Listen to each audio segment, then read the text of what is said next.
Facing mounting pressure, this morning President Trump is not backing down, calling his tariffs a beautiful thing to behold and arguing he's fulfilling a campaign promise to bring back American jobs. I don't want anything to go down, but sometimes you have to take medicine to fix something. But with markets reeling and 401ks plummeting, the president is also drawing new backlash for spending the past few days at his golf course in Florida and posting on social media this video of himself golfing over the weekend. The White House announcing he'd won his second round matchup and would advance to the championship round. How was the golf tournament? Very good, because I won. That may end up being the most enduring image of the Trump presidency. That is the president out on a golf cart while people's retirement is in flames. Returning to Washington on Air Force One last night, the president downplaying the possible economic fallout. I don't think inflation is going to be a big deal. But some Republicans and Trump allies are having second thoughts, including Elon Musk, who appeared to break with the president on tariffs. I hope it is agreed that both Europe and the United States should move, ideally, in my view, to a zero tariff situation, effectively creating a free trade zone. In the Senate, a proposed bipartisan bill would limit the president's power to impose tariffs, including allowing Congress to vote to end them. It's largely symbolic and unlikely to pass. Still, this weekend, the first House Republican came out against the president's plan. The Constitution is clear. The House and the Senate, Congress has the power of tariffs and taxes. Even conservative Senator Ted Cruz of Texas is warning Republicans what an ongoing trade war could mean for the party. A recession, particularly a bad recession, 2026 in all likelihood politically would be a bloodbath. Well, more than 5 months removed now from elections, of course, and we still have an undecided race from a North Carolina Supreme Court seat. Yeah, you'll remember that same court temporarily blocked a ruling that would force 60,000 voters to verify their registration or have their ballots thrown out. And the WCNC Charlotte's Julie Kay has been looking into this, but voters, they're left asking what comes next. So Julie has been digging into this for us today. Julie, what have you learned? Yeah, there's still no clear answer on how long this will take. We know that this stay is temporary, so the Supreme Court is currently in the process of deciding if they'll take this on. Then there will be oral arguments and then time to actually make the decision, which could be appealed all over again. And that could take us right back to the beginning. A nonstop back and forth hits a pause for now. It really is complicated.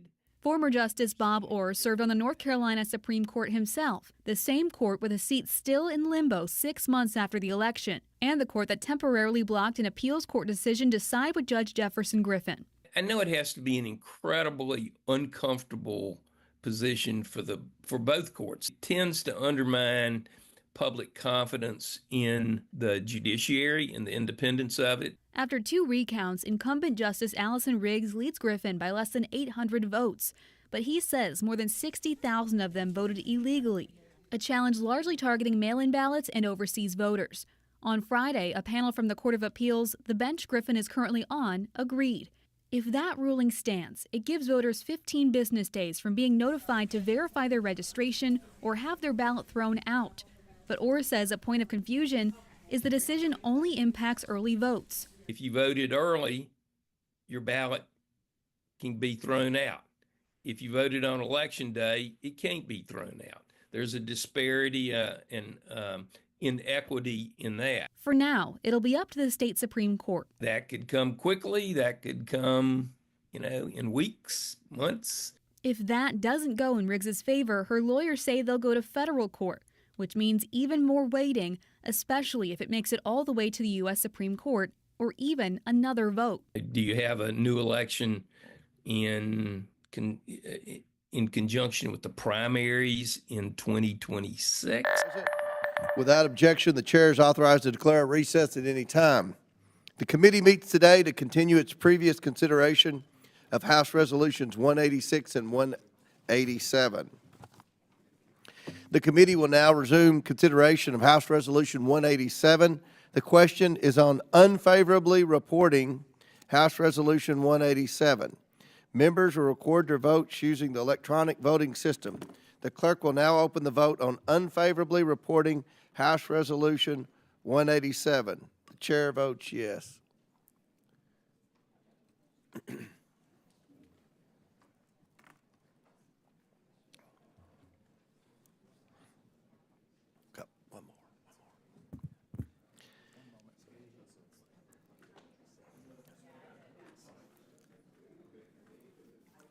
didn't see it, so I don't.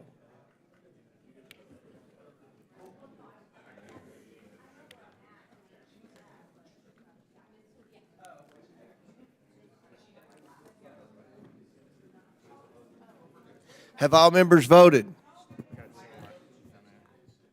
Who? Ms. Presley and Ms. Talib, are you all going to vote? Oh, you did? Okay. Does any member wish to change their vote? The clerk will close the vote and report the vote total.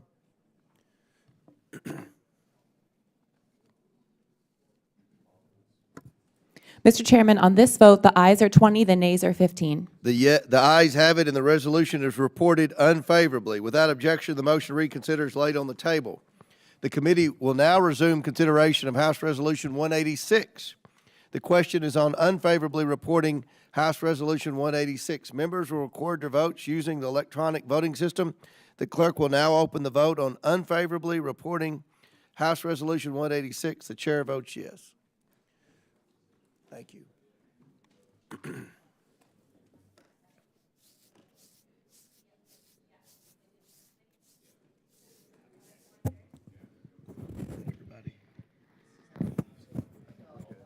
Have all members voted? Does any member wish to change their vote? The clerk will close the vote and report the vote total. Mr. Chairman, on this vote, the ayes are 20, the nays are 15. The ayes have it, and the resolution is reported unfavorably. Without objection, the motion to reconsider is laid on the table.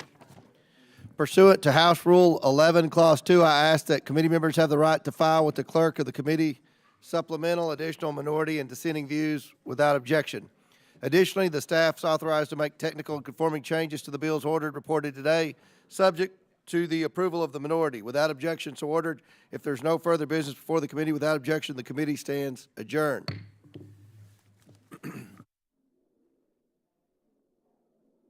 We're going to bring the witnesses in, then we'll start the committee hearing.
We've got about 50 million followers. We're in the billions of views, and we're a small team. We always felt like our content was all about entertainment and being fun, but there was also this, sort of professional business side. One of the things that we knew was basically essential was getting our own website, so people did actually see a proper official group who mean business and who can deliver. We always had this vision of bringing things into existence that previously had never been seen. This is the world's largest act. We bounced a plane and a boat and a car, and we now get unbelievable opportunities to do things like film balloon popping races with Manchester City. I don't know all the things that we're going to get to. He has been a political pinata with his courageous writing in the New York Times.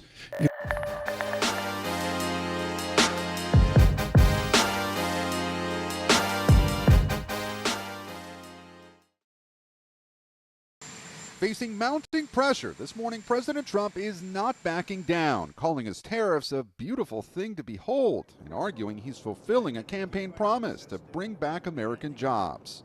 I don't want anything to go down, but sometimes you have to take medicine to fix something. But with markets reeling and 401ks plummeting, the president is also drawing new backlash for spending the past few days at his golf course in Florida and posting on social media this video of himself golfing over the weekend. The White House announcing he'd won his second round matchup and would advance to the championship round. How was the golf tournament? Very good, because I won. That may end up being the most enduring image of the Trump presidency. That is the president out on a golf cart while people's retirement is in flames. Returning to Washington on Air Force One last night, the president downplaying the possible economic fallout. I don't think inflation's going to be a big deal. But some Republicans and Trump allies are having second thoughts, including Elon Musk, who appeared to break with the president on tariffs. I hope it is agreed that both Europe and the United States should move, ideally, in my view, to a zero tariff situation, effectively creating a free trade zone. In the Senate, a proposed bipartisan bill would limit the president's power to impose tariffs, including allowing Congress to vote to end them. It's largely symbolic and unlikely to pass. Still, this weekend, the first House Republican came out against the president's plan. The Constitution is clear. The House and the Senate, Congress has the power of tariffs and taxes. Even conservative Senator Ted Cruz of Texas is warning Republicans what an ongoing trade war could mean for the party. A recession, particularly a bad recession, 2026 in all likelihood politically would be a bloodbath. Well, more than 5 months removed now from elections, of course, and we still have an undecided race from a North Carolina Supreme Court seat. Yeah, you'll remember that same court temporarily blocked a ruling that would force 60,000 voters to verify their registration or have their ballots thrown out. And the WCNC Charlotte's Julie Kay has been looking into this, but voters, they're left asking what comes next. So Julie has been digging into this for us today. Julie, what have you learned? Yeah, there's still no clear answer on how long this will take. We know that this stay is temporary, so the Supreme Court is currently in the process of deciding if they'll take this on. Then there will be oral arguments and then time to actually make the decision, which could be appealed all over again. And that could take us right back to the beginning. A nonstop back and forth hits a pause for now. It really is complicated. Former Justice Bob Orr served on the North Carolina Supreme Court himself, the same court with a seat still in limbo 6 months after the election, and the court that temporarily blocked an appeals court decision to side with Judge Jefferson Griffin. I know it has to be an incredibly uncomfortable position for both courts. It tends to undermine public confidence in the judiciary and the independence of it. After 2 recounts, incumbent Justice Allison Riggs leads Griffin by less than 800 votes. But he says more than 60,000 of them voted illegally, a challenge largely targeting mail-in ballots and overseas voters.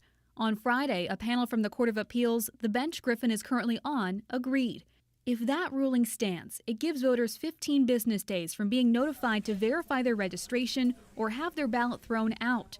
But Orr says a point of confusion is the decision only impacts early votes. If you voted early, your ballot can be thrown out. If you voted on election day, it can't be thrown out. There's a disparity and inequity in that. For now, it'll be up to the state Supreme Court. That could come quickly, that could come in weeks, months. If that doesn't go in Riggs's favor, her lawyers say they'll go to federal court, which means even more waiting, especially if it makes it all the way to the U.S. Supreme Court or even another vote. Do you have a new election in conjunction with the primaries in 2026? While a final decision remains unclear, the only thing for sure, this back and forth, no time limit at this point, still has a long way to go. And we have compiled the list of voters impacted by this, where you can search by name to see if you're on it. You can find that on our WCNC mobile app or website. Regardless of the outcome, though, OR encourages everyone on it to take the time now to confirm their registration. Back to you guys at the desk. Wow. Thank you for following this closely for us, Julie. See you in a bit.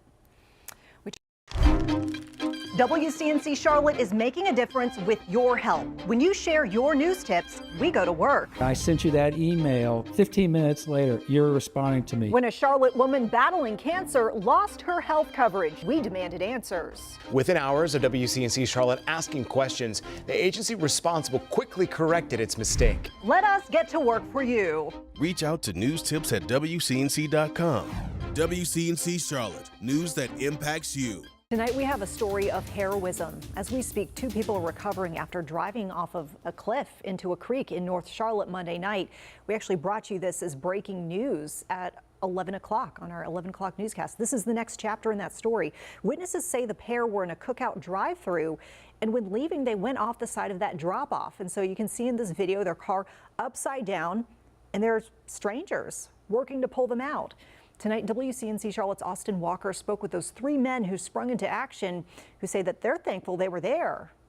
Monday night, a car with 2 people inside fell off this cliff. Pieces of the car still right here. This is the underneath of it, and also floorboards are still in the water. They say the car was upside down and 2 people could not get out, but that's when 3 now friends were at the right place at the right time. Eric? It's truly unexpected. We all met each other a week ago as well. On the internet, yeah. Starting with their friendship. I saw him on TikTok. Each with their own window cleaning company in different parts of the U.S., Caleb urging others to come to Charlotte to make money together. Booked that flight. Yeah, I literally booked a flight, not knowing this guy like in person, never met him. There for a week, with a Monday that nothing seemed to go as planned. Alexander forced to play a game of basketball. I suck at basketball. Eventually working up an appetite. The closest thing to us was wings. I couldn't send the address to my other friend. Unexpectedly ending up here at a North Charlotte cookout. We're next in line, and then a car in the drive-thru just revs on the gas. Everyone hears it. This person turned right over a curb and then just like disappeared. Alexander saying he sprung into action. It was just kind of like, it just felt like instinct. He jumped over the drive-thru railing, propelling down the at least 20-foot drop, trying to get the driver out. Me and him, AJ, we're screaming our heads off, trying to get these doors just to open a little bit. And he's holding her head just barely above the water, where her nose and her mouth is just out of the water, so she's breathing. And he's trying to comfort her, like, it's okay, it's okay. They got them out of the flipped-over car, partially submerged in water. But don't forget, others also came to Charlotte to make money and clean windows. And a bunch of our other buddies in there made a human chain with their arms like linked together to help pull them out of the steep mountain.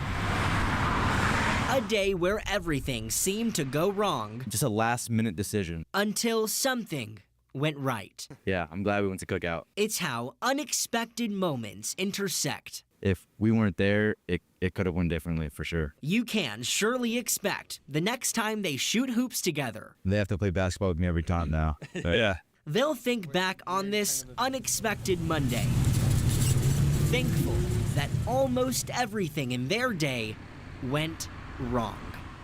The 3 men also tell me they hope the 2 people who were inside that car are doing okay and recovering, and they hope to meet them this time under better circumstances. For now in North Charlotte, Austin Walker, WCNC Charlotte.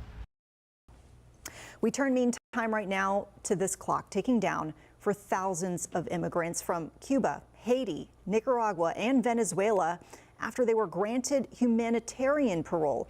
The U.S. Department of Homeland Security is ending the protections under this program, and it's directing recipients to leave the country in just a few weeks. WCNC Charlotte's Jessie Pierre is in Uptown. She spoke with a humanitarian parolee about what's at stake.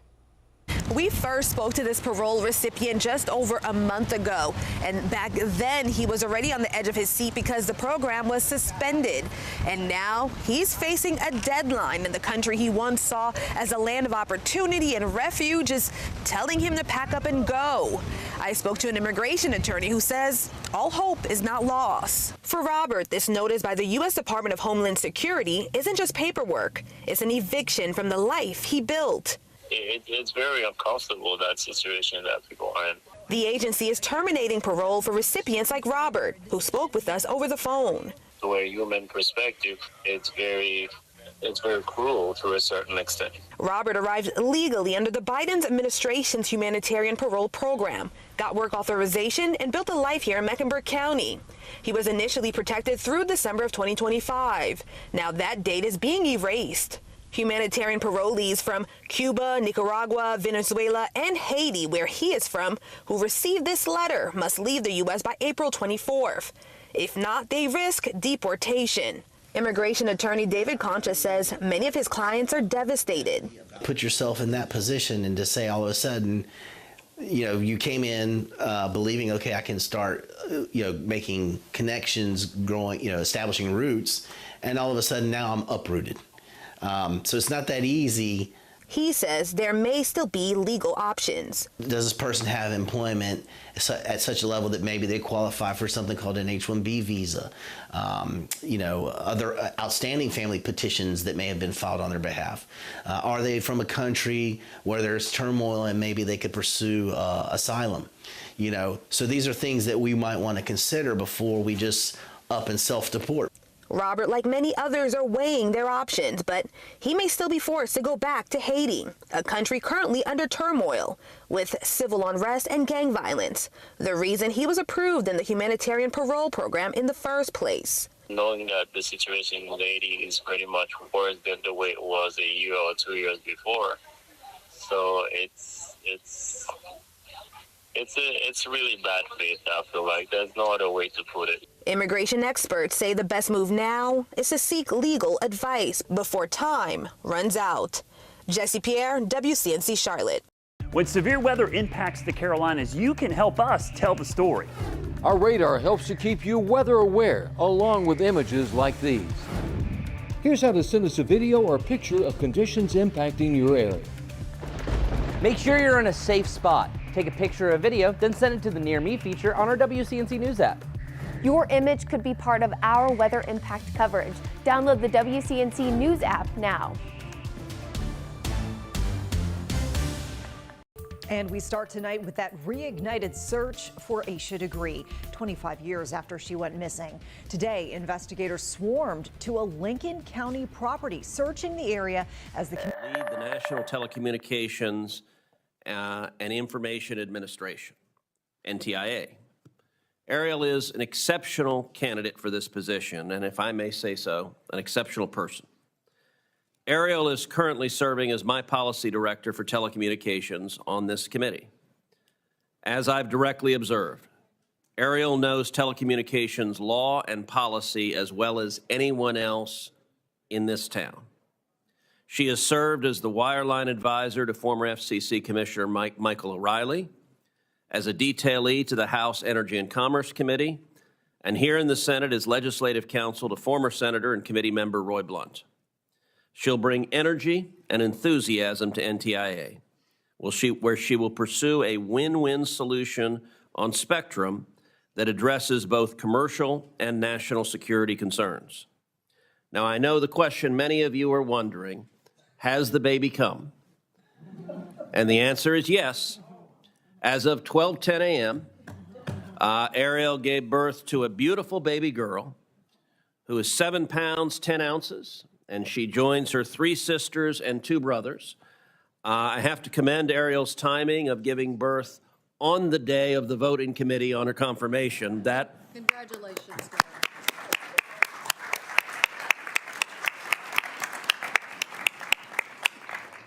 I don't know if her daughter has been named yet, but I am sure that little Bede will be a beautiful young girl. And I'm going to get in trouble with Ariel for that one. During her confirmation hearing, Ariel promised to administer the Bede program, quote, to the benefit of the American people, not to any single individual or company. Bede desperately needs a revamp. The program has yet to connect a single American to high-speed internet after 1,241 days. A major barrier is its laborious 14-step process, which writer Ezra Klein painstakingly outlined to a nonplussed Jon Stewart the other week. To quote Jon Stewart, "I'm speechless, Ezra. Honestly, it's far worse than I could have imagined." Here's something I don't say often. I agree with Jon Stewart. Ariel fully understands these challenges and knows what it takes to finish the job. That's why she has the backing of dozens of stakeholders from across the country. To my Democrat colleagues, while I understand you may have strenuous objections to the overall direction of the Trump administration, you should know that Ariel is thoughtful, honest, and as receptive to the concerns of your side of the aisle as any nominee will have before us. We all know the importance of knowing a person in the executive branch whom we can call on and trust to listen to our views. So on the day of the birth of her sixth child, I hope that you will join me in supporting Ariel in a strong bipartisan showing in her home committee. I now turn to Ranking Member Cantwell for her opening remarks. Thank you, Mr. Chairman, and thank you for making that wonderful announcement about Ariel and her family. It was a delight to have her and her husband and her children in the audience.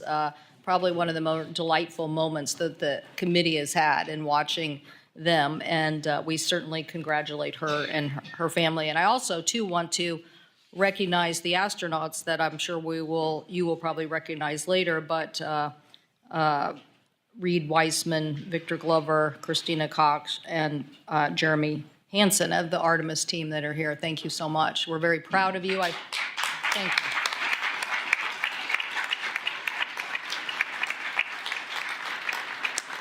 We're very proud of, in the state of Washington, Commander Ann McClain, who is leading the Crew 10 expedition right now. And so you're all nodding, so you all know her. And it just is amazing what you're all doing. And so we look forward to this hearing with Mr. Isaacman and Ms. Trusty. But let me address the Roth nomination this morning for Secretary of Communications and Information at the Department of Commerce. When Ms. Roth was before the committee and gave opening remarks, I did think that we would get more of an NTI commitment on critical issues for U.S. leadership and for interagency wrangling, because interagency wrangling is definitely a big part of NTIA's mission to get us a clear spectrum policy. Unfortunately, at the hearing, I didn't hear a commitment explicitly or even theoretically to the investments that this committee has already made.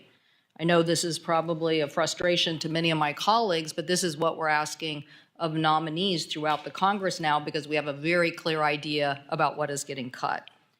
I have long advocated for a more evidence-based approach to our spectrum management policy. The first Trump administration rushed to bring spectrum to the commercial market, I believe, without some of the studies and interagency coordination. And this approach put federal capabilities at risk: aviation safety when aircraft altimeters and 5G interfered with one another, weather forecasting when 5G deployment interfered with 24 gigahertz band detections of water droplets, GPS systems, vehicle safety, and our military's readiness and capabilities. So I believe the next NTIA administrator must not repeat those avoidable mistakes of the past. The commercial value of spectrum is its ability to offset the tax cuts for the complexities of the system, but also it's critical that we safeguard our national security. Beyond domestic concerns, America's leadership in spectrum is key to protecting our national security, our ability to innovate. So to maintain that position in the world's cutting-edge technology, we need a fully coordinated national strategy that balances our domestic priorities and projects, our U.S. leadership in the International World Radio Conference and the Telecommunications Union. So while I agree we need to bring more spectrum to market, independent studies need to be completed so that we have the full understanding of the potential impacts to our national security and public safety. Ms. Roth was not clear about this or whether she would wait for the results of an ongoing evidence-based spectrum ban with critical national security and public safety issues before making those decisions on spectrum reallocation. Specifically, when I asked Ms. Roth about repeating the process for ongoing studies of the lower 3G, 7, and 8 gigahertz bands that have been heavily discussed and debated in recent years, she did not commit. And so I am concerned about these national security issues. Spectrum management is just one of the issues where I felt like we could have had more clarity. Obviously, Mr. Chairman, you're bringing up the federal grant programs under NTIA, asked by many of the committee members about preserving the $42 billion lawfully allocated to states, tribes, and territories under the BEAD program, which Congress enacted to connect all unserved and underserved households to the affordable, reliability, high-speed access. Ms. Roth refused to commit to honor the agreements that NTIA has already made with states and tribes. So these are great concerns on the investments that our Congress has already decided. She had the opportunity to continue to answer those questions. For the record, we do not see the evidence of that commitment. I also, on the issue of Elon Musk and conflicts of interest and making sure that even potential conflicts of interest were clear, I also have concerns. So, Mr. Chairman, at this point in time, I cannot support Ms. Roth's nomination to be the director of NTIA. I recognize Senator Wicker for a motion. Well, thank you, Mr. Chairman. And let me just add a comment or two to the announcement that you made. The chairman said that Ariel had given birth to a beautiful baby girl.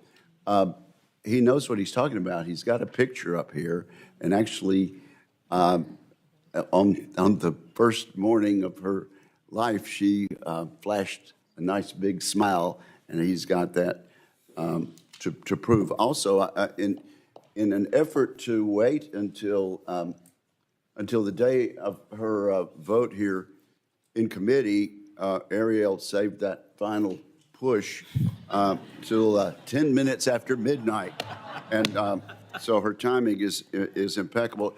Based on that and other reasons, I move that PN 2225, nomination of Ariel Roth to be Assistant Secretary of Commerce for Communications and Information, be favorably reported. Is there a second? Second. Is there any discussion? Roll call, please. Clerk will call the roll. Mr. Thune. Aye by proxy. Mr. Wicker. Aye. Mrs. Fisher. Aye. Mr. Moran. Aye. Mr. Sullivan. Aye. Mrs. Blackburn. Aye. Mr. Young. Aye. Mr. Budd. Aye. Mr. Schmidt. Mr. Curtis. Aye. Mr. Moreno. Aye. Mr. Sheehy. Mrs. Capito. Aye. Ms. Lummis. Aye. Ms. Cantwell. No. Ms. Klobuchar. No by proxy. Mr. Schatz. No by proxy. Mr. Markey. No by proxy. Mr. Peters. No. Ms. Baldwin. No. Ms. Duckworth. No by proxy. Ms. Rosen. No. Mr. Lujan. No. Mr. Hickenlooper. No by proxy. Mr. Fetterman. No by proxy. Mr. Kim. No. Ms. Blunt Rochester. No by proxy. Mr. Cruz. Aye. The yeses are 15, the noes are 13. The motion is agreed to, and the nomination is ordered to be favorably reported. I will now recognize any members of the committee wishing to make any remarks. That concludes our markup, and we will now move in to our hearing.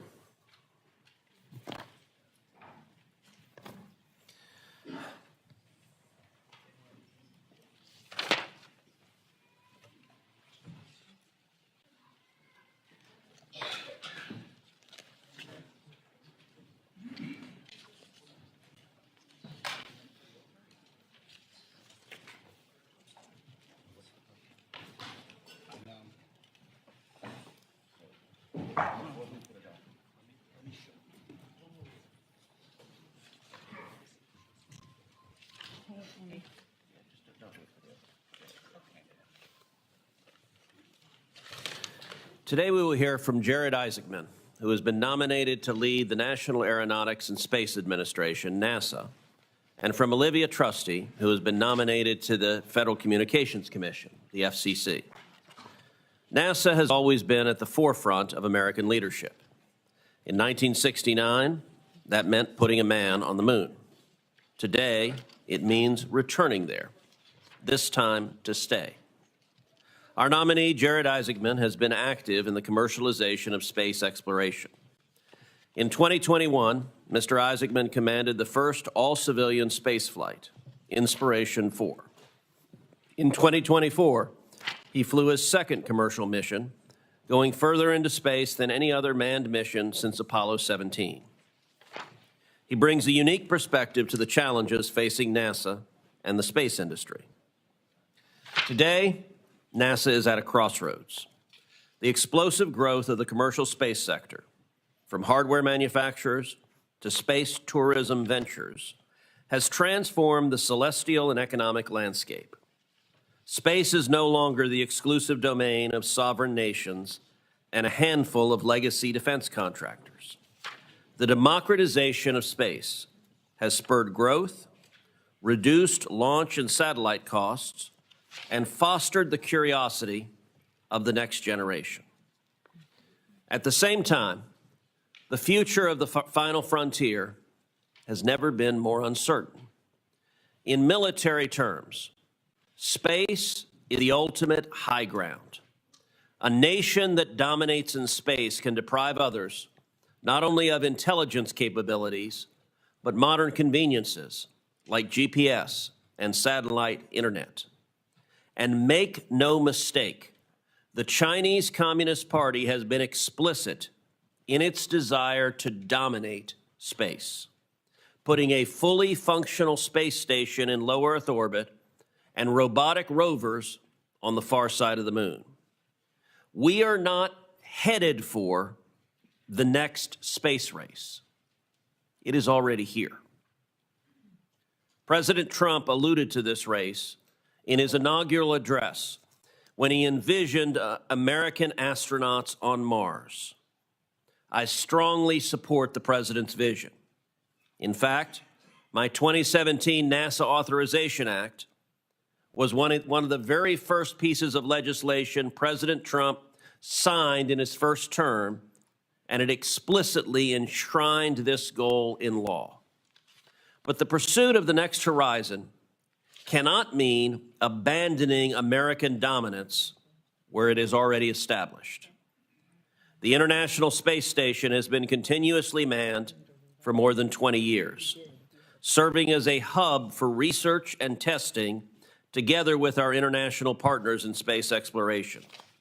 While we will eventually have to retire the ISS, before that happens, we must put the necessary systems in place to support and command American astronauts continually in low Earth orbit.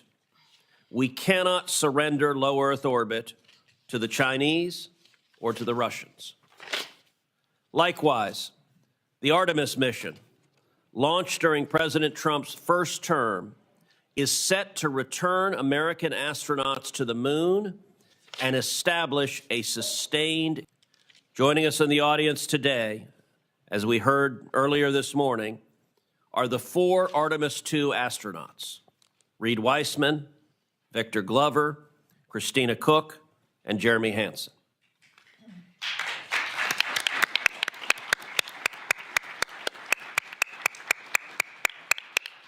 In the next year, they will fly to and orbit the moon, setting the course for Artemis III's return to the lunar surface in 2027. The Artemis missions and the entire Moon to Mars program, which have enjoyed consistent bipartisan support, serve as a stepping stone to landing American astronauts on Mars. In fact, this stepping stone approach is explicitly in the law as enacted by Congress. We must stay the course. An extreme shift in priorities at this stage would almost certainly mean a red moon, ceding ground to China for generations to come. I am hard-pressed to think of a more catastrophic mistake we could make in space than saying to communist China, the moon is yours, America will not lead. So I look forward to hearing from Mr. Isaacman about his goals for NASA, his commitment to Artemis, how he intends to refocus and reinvigorate the agency in its core mission, and how he will ensure America continues to lead the world in space exploration. Let me now turn to the Federal Communications Commission, which faces its own set of challenges. The agency's Universal Service Fund was recently challenged in the Supreme Court. Its broadcast ownership rules are ill-adapted to the modern media environment. And most significantly, in March of 2023, the FCC lost its authority to conduct spectrum auctions for the first time ever. This ongoing lapse in auction authority has cost jobs and has weakened America's global standing. Increasing the amount of spectrum available for commercial use will secure our preeminence in telecommunications and will unlock billions of dollars for domestic investment, creating hundreds of thousands of jobs. Olivia Trusty has nearly 20 years of relevant experience in telecommunications. She is currently a staff member at the Armed Services Committee, which is chaired by our colleague, Senator Wicker, who will be introducing her this morning.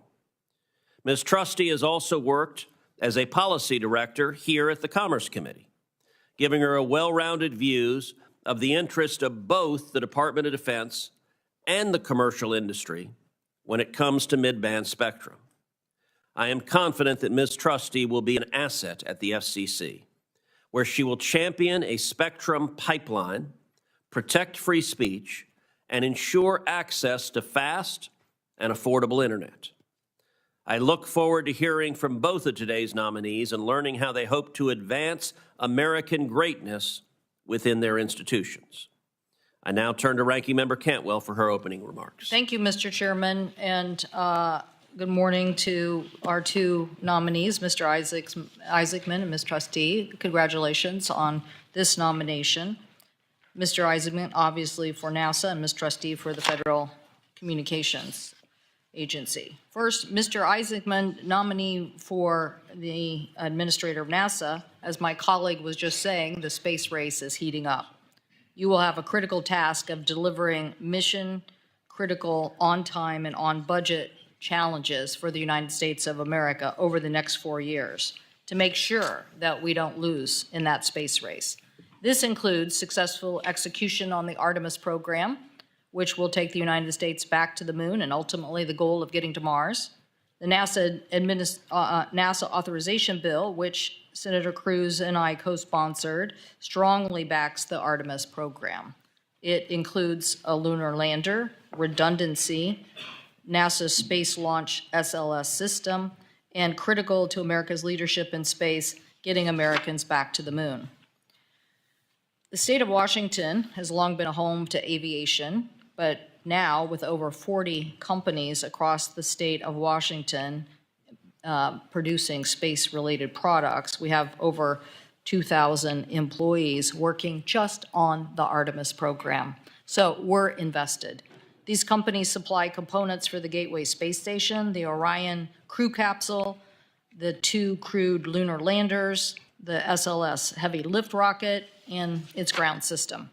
Beyond space exploration, NASA is also one of the world's top R&D organizations. We had a chance to talk about that in my office, about NASA's discoveries and science that are helping us with our aerospace industry overall. NASA scientists and engineers provide the crucial evidence and information to both government and industry on issues like AI, quantum, advanced aerospace materials, and next-generation manufacturing. So I know a consortium in my state, Standing Up a Tech Hub, has been an applicant that NASA has been very supportive of. I do have concerns as we move forward about reports in the press about where the administration will come down on investments. I hope we can talk about this today and clarify your position as it relates to these priorities for our nation. For example, in March of last month, the Wall Street Journal reported that the Trump administration was considering major changes to the Artemis program. You too have also made past statements about changes to the program. And if NASA does terminate the SLS and relies only on commercial rockets such as SpaceX and Blue Origin New Glenn, experts say Americans won't get to the moon before the end of the decade. So a lot of scientific analysis resting on your shoulders, and then the budget capabilities to convince our colleagues to make these investments. Like the chairman, I want to win the race. I want to make sure that China doesn't beat us to Mars, and I hope that even with this recent announcements of theirs, that we beat them to the moon. I strongly believe that safety and resiliency, built through redundancy and innovation through competition, is a key. So I would like to hear your views on that this morning. We're also seeing the administration and DOGE specifically cancel research grants to fund science agency and lay off highly skilled technical experts across the federal government. According to the news reports, NASA has confirmed an announcement by DOGE that up to $420 million in agency contracts have been canceled. So this is of a concern, sorting out how this cancellation impacts many different organizations. Meanwhile, tomorrow is the last day of work for several top NASA advisors, including the chief economist, the chief scientist, and the chief technologist. Their positions were eliminated because of the DOGE agenda. Reports indicate that the FY 2026 budget request might slash NASA's science funding by half. So, Mr. Isaacman, all of these are in the news, and we will want to understand your commitment to these issues or understanding your strategy about how you see us making these commitments to invest in science for the future. Now to Ms. Trustee. Certainly welcome to you and your family who is here. I think you definitely outnumber the astronauts in the room, which is, we very much appreciate that. It's good to have that support, and your nomination comes at a critical time for the FCC. We want to have a communication system that is admired by the world, and we know that you're no stranger to this issue, working very diligently for Senator Wicker, both here on this committee and now on the Armed Services Committee. The FCC plays a vital role in spectrum policy management and commercial airwaves, and I've long advocated, as I said in my earlier statement, for an evidence-based system. And during the first Trump administration, the rush to auction, I think, raised some concerns, and most notably, they sold the C-band without proper FAA coordination about the impacts of aircraft altimeters, creating an unnecessary problem that almost caused flights to be grounded and slowed down the implementation of 5G. So I hope we'll hear about that issue, how you see us getting a more balanced approach in communication. Because of the FCC's influence over some of our most important institutions, including the media and the internet and providers, the FCC is an independent agency not subject to direct presidential control, but this tradition is under attack. The Trump administration is seeking to bring independent agencies like the FCC under the president's direct control. Recently, the president fired 2 Democratic commissioners at the Independent Federal Trade Commission without cause. So let me be clear, removing independent commissioners based on their party affiliation sets a dangerous precedent. I expect this administration will maintain a fully FCC staff with 5 commissioners, including 2 Democrats. And meanwhile, the Trump administration FCC chair has launched a series of investigations into media companies that the president doesn't like. So I was very happy to see this recent decision on holding up the AP. Very important to have a very, very competitive landscape when it comes to media and news production. The FCC should return to its longstanding role as a neutral, independent regulator, and so look forward to asking you questions about that as well today. But again, congratulations on your nomination. Thank you, Mr. Chairman.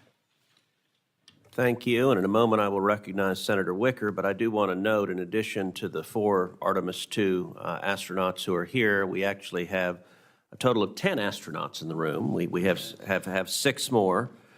We have the astronauts of Polaris Dawn, Scott Poteet, Sarah Gillis, and Anna Menon. And we have the astronauts of Inspiration 4, Haley Arsenault, Chris Sembrowski, and Dr. Cian Proctor. And so to the 6 of you as well, thank you for your service and welcome.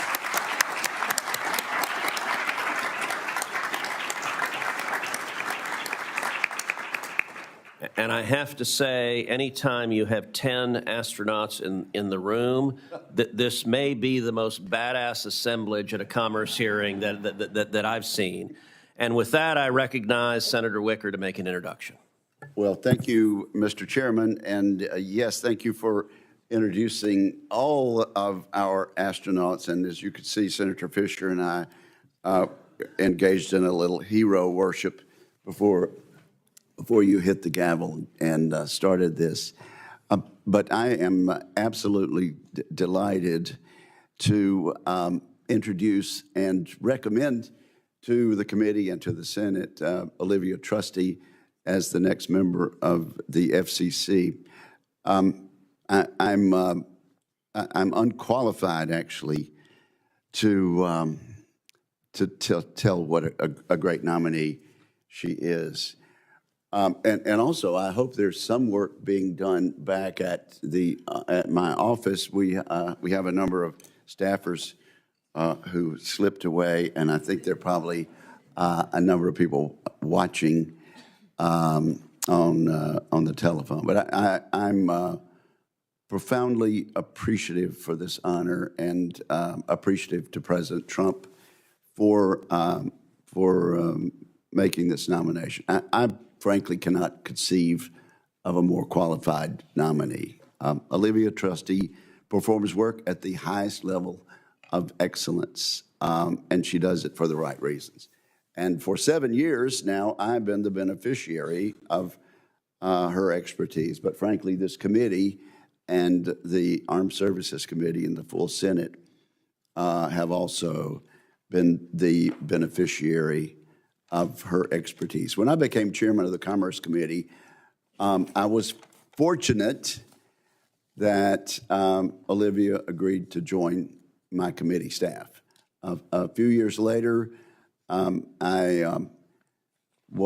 became ranking member of the Armed Services Committee, and I knew there was one member of this committee staff that I wanted to bring over to handle her portfolio there.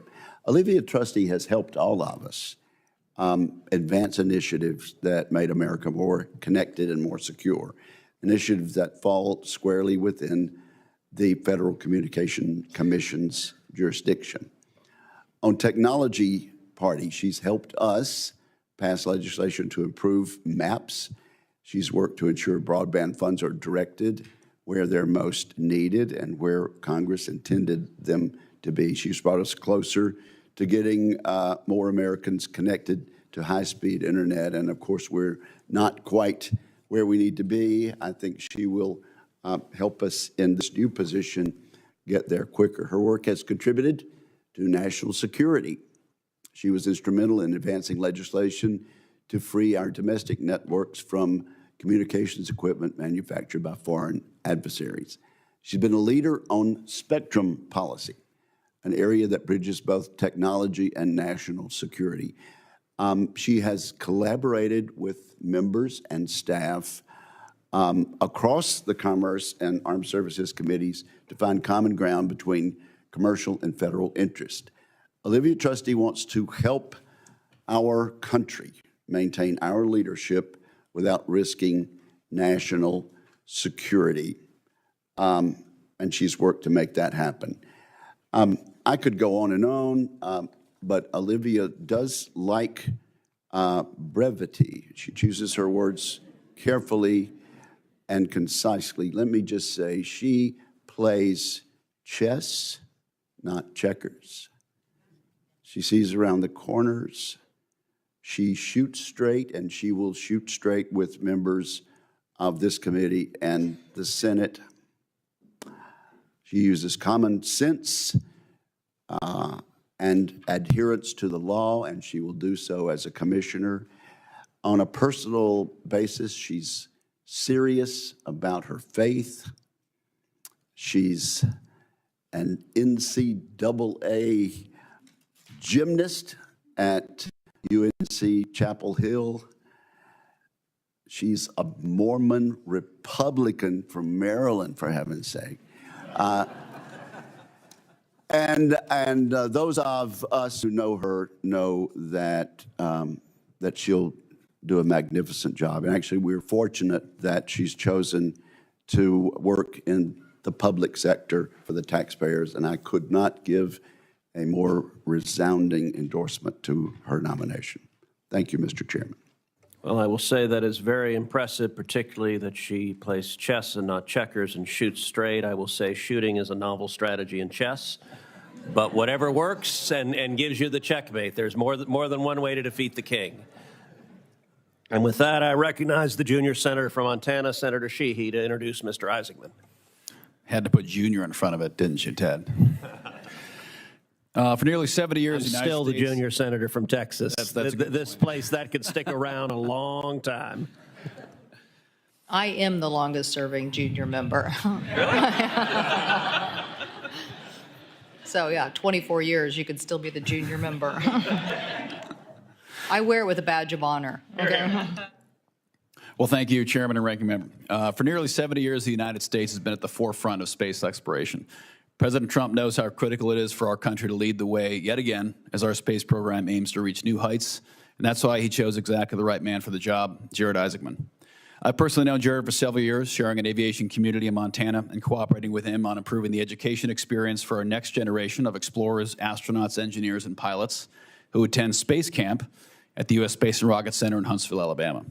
Of note, both Jared and I attended space camp, an arduous 5-day program for small children, and I would say it lit a spark in both of us to chase the dream of aviation and aerospace. We both dreamed of being astronauts as children. The difference is Jared actually is one, whereas I had to settle for the decidedly less cool title of senator. America has been the leader of global space travel for generations, pushing the boundaries of science and testing the limits of human endurance and intellect. All Americans should be deeply proud of the incredible accomplishments of heroes like Alan Shepard, John Glenn, Neil Armstrong, Jim Lovell, and many others. The sacrifice and leadership of these brave astronauts is what most Americans know well.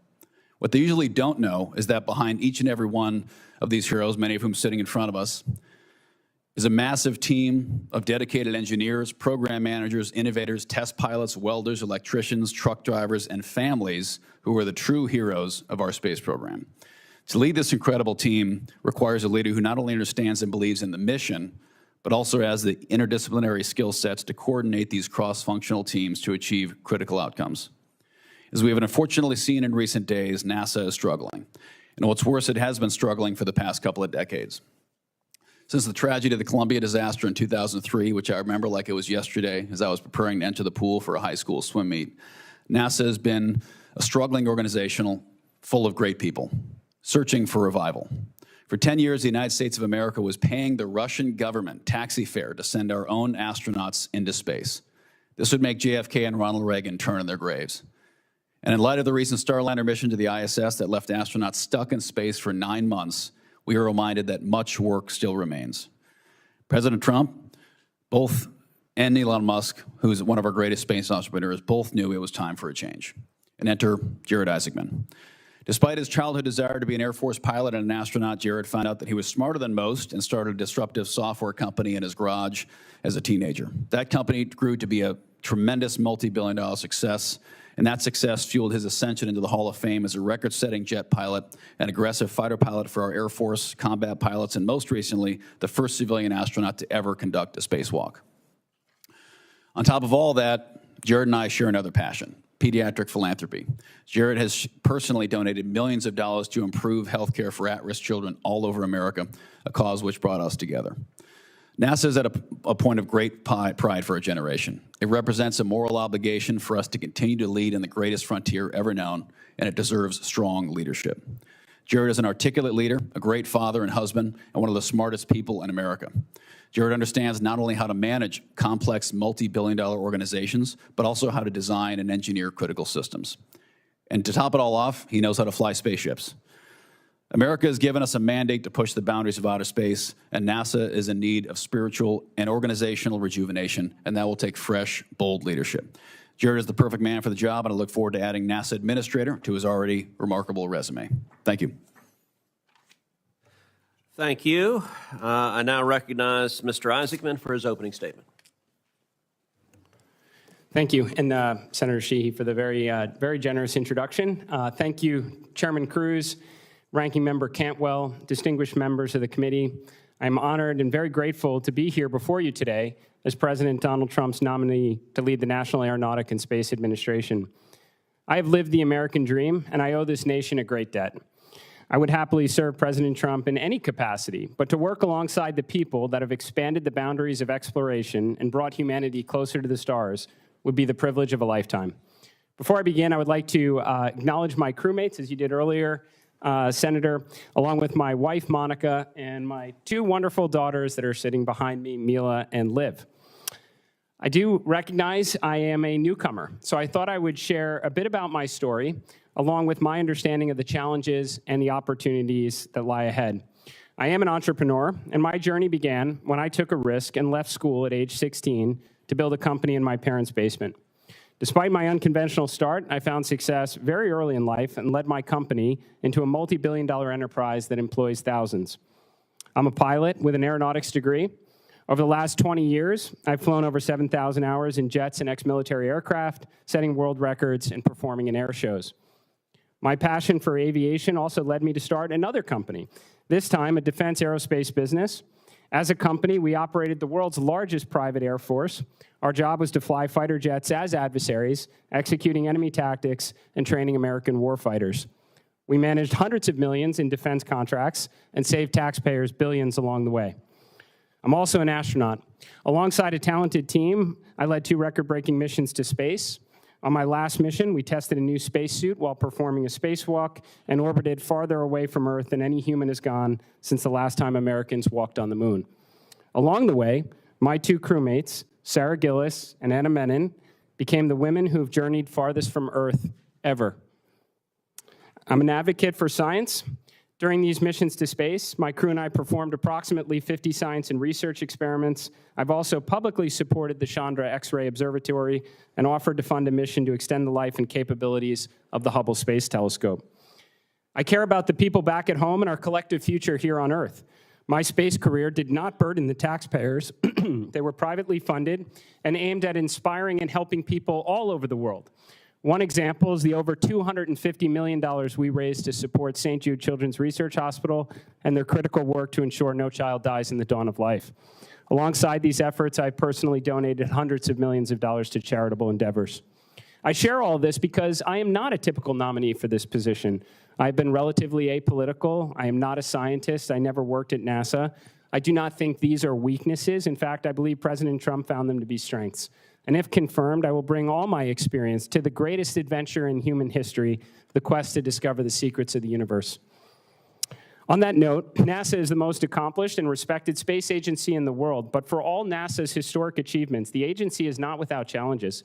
Presidents have called for a return to the moon and a path to Mars since 1989, and well over $100 billion has been spent without the intended results. Most programs, new telescopes, rovers, X-planes, entire spaceships, are over budget and behind schedule. And this is discouraging because when people look up at the stars and wonder what is out there, they want those answers today and not decades down the road. And I know it is not lost on members of this committee that we have geopolitical rivals moving at impressive speeds. It's imperative for our national security, our pride, and all that we stand to gain in exploration that we never come in second place. If confirmed, and with the support and guidance of President Trump and members of Congress, we will reinvigorate a mission-first culture at NASA with the following objectives. First, American astronauts will lead the way in the ultimate high ground of space. As the President stated, we will prioritize sending American astronauts to Mars, and along the way, we will inevitably have the capabilities to return to the moon and determine the scientific, economic, and national security benefits for maintaining a presence on the lunar surface. We will focus our technology development efforts on the world's greatest engineering challenges, such as the practical application of nuclear propulsion, so we can truly unlock humankind's ability to explore among the stars. Second, we will ignite a thriving space economy in low Earth orbit.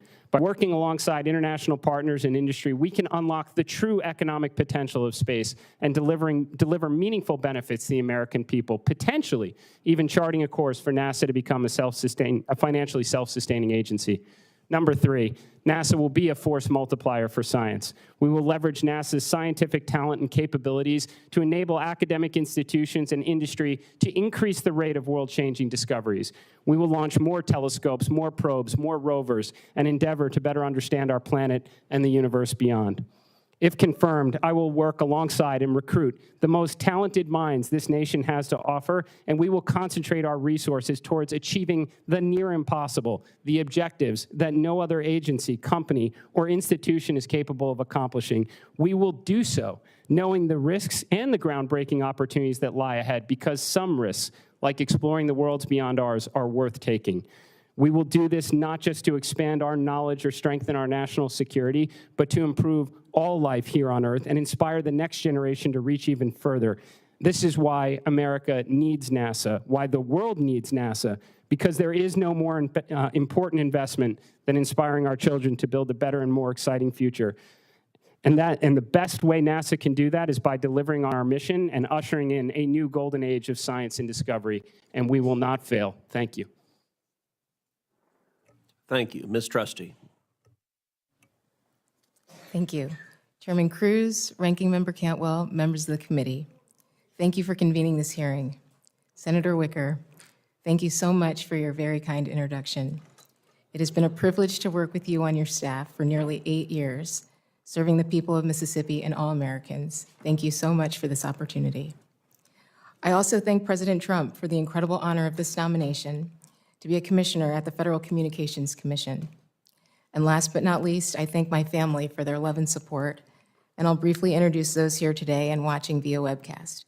My parents, Terry and Ellen Trusty, my sisters, Lauren, Jennifer, Angela, Elizabeth, and Caroline, and my brother, TJ, my brothers and sister-in-law, Thomas Ventimiglia, Matthew Burton, Slola Fafita, and Naeem Trusty, and my precious nieces and nephews, Sophia, Thomas, and Julian Ventimiglia, Ella, Jack, Caroline Kay, and Henry Burton, and Isabel, Summer, Ellen, and Lana Trusty. I love you all so very much. Growing up in a large family with 5 sisters and 1 brother, I was taught early on about the value of service. Through my parents' daily actions, they emphasized the importance of helping others, whether through small acts or larger commitments. As I've grown older, I've credited my parents' example to the example set by my paternal and maternal grandfathers, George Preston Trusty Sr. and Ernest DeWitt Powell Jr., both of whom served our country in World War II and the Korean War, respectively. Although my grandfathers came from different backgrounds, they shared a common commitment to defending this country and protecting the values we all hold dear. What brings me here today is my desire to continue the shared commitment to public service and love of country that's been in my family for generations. When I first moved to Washington, D.C. nearly 20 years ago, after graduating from the University of North Carolina at Chapel Hill, I began my career in the public policy office of a telecommunications company. This is where I was introduced to universal service principles and the critical mission of the FCC. During that time, I saw firsthand how access to modern communication services, particularly for Americans living in rural and remote areas, could change lives. I also learned the value of a simple internet connection. It not only gives communities the ability to stay connected with loved ones, but it opens the door to education, jobs, economic opportunities, and so much more. Indeed, it allows Americans to participate fully in society and an ever-expanding global digital economy. Following my time in the private sector, I've had the opportunity to work in the House of Representatives and in this hallowed chamber on telecommunications, technology, consumer protection, and most recently, national security. All of these policy areas are core to the FCC's mission to make available affordable, high-speed, reliable, and secure communication services. Now, in carrying out this mission, it's not lost on me that the problem set facing the Commission is both vast and diverse. The agency must contend with unforgiving geographic landscapes, to achieve universal connectivity. It must stay ahead of sophisticated illegal robocallers, defrauding and scamming vulnerable populations like our youth and seniors. It must work with federal partners to defend the security of our communications networks from the attacks of nation-state actors. And it must work collaboratively with private and public sector interests to ensure that the United States leads the world in next-generation communications. Notwithstanding these issues, given my unique experiences working on both this distinguished committee and the Armed Services Committee, as well as the dedication and expertise of FCC staff, I believe these challenges can be overcome. In that spirit, I'd like to offer a short list of commitments on which I hope there is bipartisan consensus if confirmed. If confirmed, I will work with Congress and the administration to expand access to high-speed internet services for all Americans, protect consumers from illegal robocalls, strengthen the security of the nation's telecommunications networks, and restore America's leadership in next-generation communications technologies. Mr. Chairman, thank you again for holding this hearing, and I look forward to answering any questions. Thank you to you both. All right, Mr. Isaacman, let's start. If you're confirmed, you will oversee NASA's various field centers, mission directorates, and affiliated activities. This includes Artemis and the Moon to Mars program, which aims to keep us one step ahead of nations like China in the fight for supremacy in space. The threat from China is very real.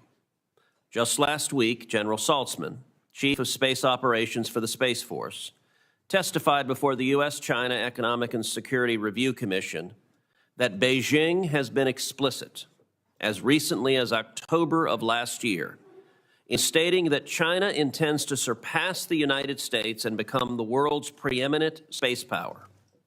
As General Saltzman put it, quote, China's advancement in space technology, their stated desire to dominate, and Beijing's disregard for international norms for the responsible use of space make them an incredible danger to U.S. prosperity and security. China has said that they will put a man on the moon by 2030, and that they will build a permanent lunar base there along with Russia by 2035. Based on how quickly they have already progressed, I think it is quite possible that China reaches those milestones sooner than those dates, and indeed that China reaches the moon before the end of President Trump's current term. Mr. Isaacman, if China beats us to the moon, what consequences might America face? Mr. Chairman, I really appreciate that question, and I couldn't agree more with all of your commentary, sir, including in your opening remarks. We certainly cannot lose. If we do not lead the way and we're following, we may be following forever, and the consequence of which could be extraordinary. I mean, even if you're talking about things that have maybe even a low probability, let's say, for example, on the lunar surface, helium-3 becomes a new source of fusion power, it could shift the balance of power here on Earth. I don't think we can afford to find that out the hard way. As you said, sir, and I've agreed for a very long time, space is the ultimate high ground. We cannot afford to cede that ground. So my team did a visual representation of what the stakes are. And it's a simple question: what does the future look like in 2030? Now, I will note that my team used ChatGPT to make this poster. And my immediate comment on seeing it is the American flag is too damn small. And I was told it was difficult to get a bigger American flag on AI. That may be underscoring the need to win the race for AI as well. But it does give a sense of exactly what the choices we're facing. Now, when we met in my office, you said beating China back to the moon was, quote, critical for our national interests. You also said that if President Trump turns on the television and sees Chinese astronauts on the surface of the moon before Americans, you said you would be fired that day. In your written testimony, however, you said, quote, we will prioritize sending American astronauts to Mars. There seems to be a bit of tension between the commitment you made in my office and your testimony. what is your view? Will you maintain course with the Artemis program so that we can return American astronauts to the moon before President Trump leaves office? Mr. Chairman, I really appreciate the statement. First, I couldn't agree more with the president and his inspiring and ambitious goal to send American astronauts to plant the stars and stripes on Mars.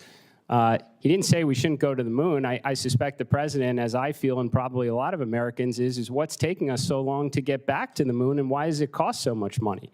I absolutely want to see us return to the moon. As I mentioned in my prepared remarks, determine the economic, scientific, and national security value while we are also proceeding towards Mars. I don't think we have to make any tough trades here, Senator. I think if we can concentrate our resources at the world's greatest space agency, we don't have to make a binary decision of moon versus Mars, or moon has to come first versus Mars. I think we could be paralleling these efforts and doing the near impossible, which is exactly why the American taxpayers funded NASA in the first place. Well, I will say on the question of whether NASA has to implement moon then Mars, United States law is explicit and unequivocal on that. 51 U.S.C. Section 20302, which Senator Cantwell and I wrote, says, vision for space exploration. The administrator shall establish a program to develop a sustained human presence in cislunar space or on the moon as a stepping stone to future exploration of Mars and other destinations. The notion of the moon as a stepping stone is explicitly in U.S. law. Do you acknowledge that? Yes, I do, Senator. And let me ask you, given the current NASA budget, if we assume for a moment we're not going to see a dramatic shift and NASA's budget double tomorrow, do you believe it is possible to stand up a full mission to the moon and a full mission to the Mars simultaneously?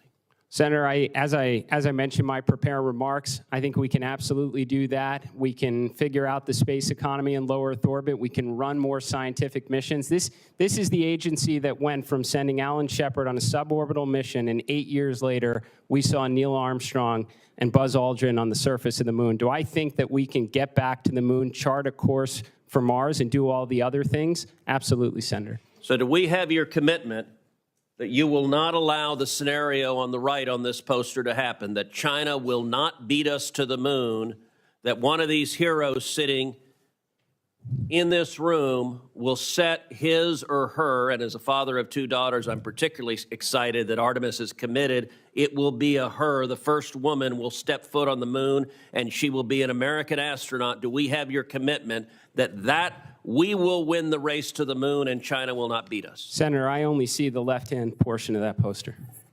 And next time we'll make the American flag bigger.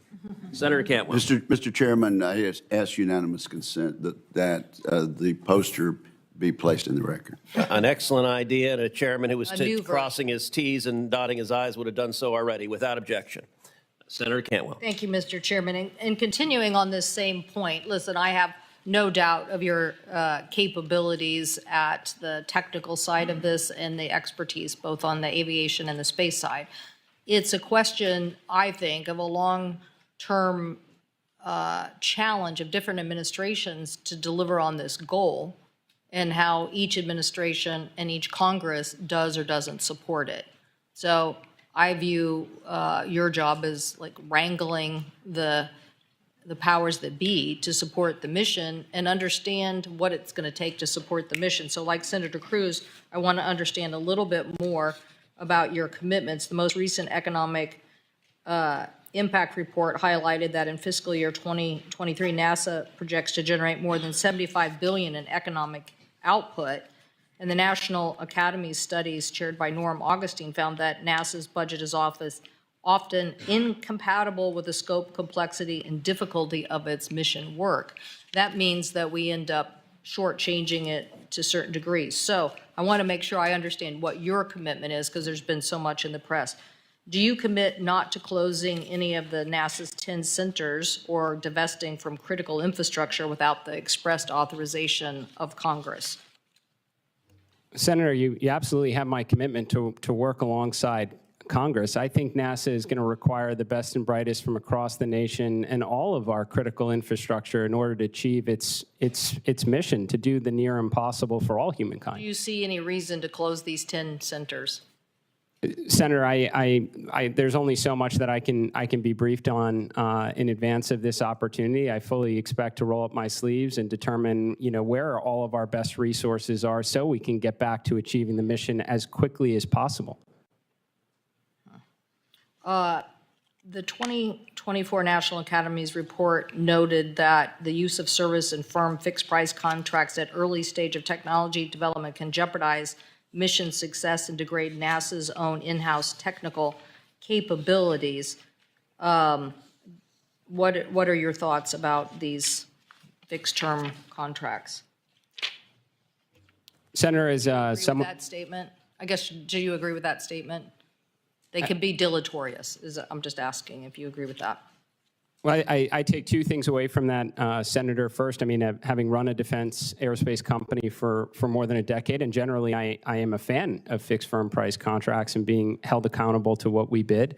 In terms of the difference between NASA's in-house expertise and what commercial industry is able to provide, I believe NASA should be working on, again, per my prepared remarks, on the near impossible, what no one else is capable of doing. And when they figure it out, commercial industry takes over and brings the rest of the world to follow. You might be one heck of a entrepreneur in relation to science. You said you're not a scientist, but that won't matter if we make very bad decisions based on somebody's arbitrary budget analysis instead of what is our long-term mission.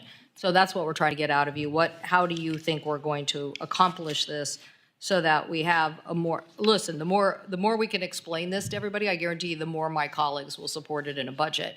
The more it gets slashed and burned by different approaches by DOGE, the more harmful it can become to people, undermining the support for the mission overall. So you have a big challenge here. It's to move us forward at a critical moment. Where are you? So do you believe that we should have a reduction in workforce or the science budget, some of the things that I mentioned in my opening statement? Senator, I read what's on NASA Watch and in the news like everybody else. If I'm confirmed, I am eager to understand all of the considerations, the discussions being made about a reorganization. I believe that we are going to need the best and brightest to do the near impossible, and we should be concentrating all of our resources on the most critical objectives that I kind of outlined in my opening remarks, ma'am. Do you support the continued Artemis mission with the Space Launch System? Senator, I believe that is currently the plan. I'd like nothing more than to see this Artemis II crew get around the moon, and then they're back at home watching their friends walk on the moon. I think the real question is again, why has it taken so long? Why does it cost so much money?